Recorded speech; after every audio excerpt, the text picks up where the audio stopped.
और सीधे रुख करेंगे हिमाचल प्रदेश के कुल्लू का, जहां हिमाचल प्रदेश के कुल्लू में बाढ़ प्रभावित क्षेत्रों का भाजपा सांसद कंगना रनौत के द्वारा दौरा किया जा रहा है। इसी दौरान कंगना रनौत ने बड़ा बयान दिया है। कहा है केंद्र से जो राशि आती है उसे यहां से फंड डाइवर्ट कर रही है कांग्रेस पार्टी। ये एक चिंता का विषय है। ये बड़े आरोप भी लगाए गए हैं कंगना रनौत की तरफ से। कहा जा रहा है कि धड़ल्ले से जंगलों में अवैध लकड़ी की कटाई की गई। हिमाचल प्रदेश की कांग्रेस सरकार पर घोटाले का आरोप लगाया है कंगना रनौत ने और कहा है बाढ़ आने का सबसे बड़ा कारण यही है कि जंगलों में जिस तरीके से धड़ल्ले से अवैध तरीके से लकड़ियों की कटाई की गई और ये सबसे बड़ा कारण है कि आज ये हालात बन गए, ये त्रासदी हुई। ये बड़ी खबर आपको बता रहे हैं। कंगना रनौत कुल्लू में पहुंची हैं और वहां पर दौरा किया जा रहा है बाढ़ प्रभावित क्षेत्रों का। उनके साथ अधिकारी भी मौजूद हैं और इसी दौरान बड़े आरोप लगाती हुई कांग्रेस सरकार पर नजर आई हैं।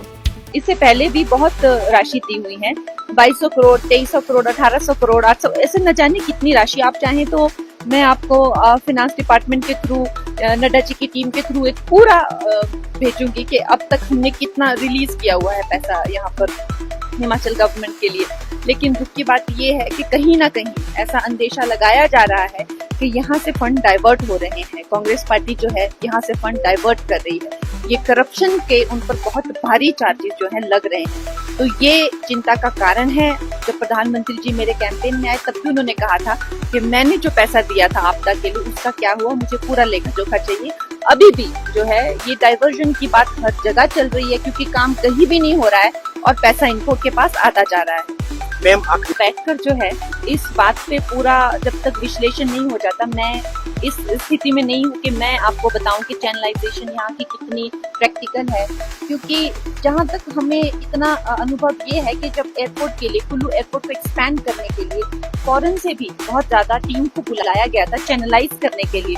तो जिस तरह का उसमें चीजें आए थे और जिस तरह की जो प्रैक्टिकलिटी आई थी तो वो चैनलाइजेशन उसकी तो पॉसिबल नहीं थी। अब ये चैनलाइजेशन पे मैं आपको ये कहूंगी कि जैसे जैसे अब आप देखें जो पानी है उसको पकड़ने का काम, ये आदिकाल से नदियां बहती आ रही हैं, यहाँ पे आदिकाल से जो है ये जनता बस रही है। उसको पकड़ने का काम सिर्फ ये जो डंगे बनते हैं उनका नहीं होता, पेड़ पौधे, औषधि, पत्थर कंकड़ इनका भी होता है। अब जिस तरह से हम कंस्ट्रक्शन करते हैं, ये सब करने के बाद कितना हम रॉक्स निकालते हैं, एक तो ये हो गया।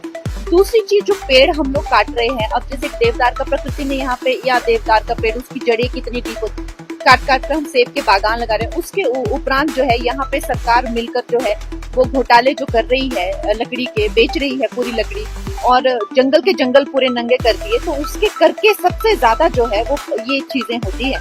एक ओवरऑल एक होलिस्टिक, जब हम नेचर की बात करते हैं हमें होलिस्टिक अप्रोच लेनी पड़ती है। हम एक जस्ट एक कंक्रीट उसमें नहीं जा सकते कि हम लोग जो है सिर्फ दीवार लगा के, होलिस्टिक अप्रोच है ताकि जो भी हम करें वो सस्टेनेबल हो। इसको लेकर एक टीम दिखानी चाहिए, इसको लेकर एक प्रैक्टिकल सोल्यूशन और जो एक्सपर्ट्स हैं वो आपको दे पाएंगे। उसकी भी मैं मांग करूंगी मुख्यमंत्री जी से और केंद्र सरकार से कि उसके लिए भी एक प्रोजेक्ट बनाया जाए।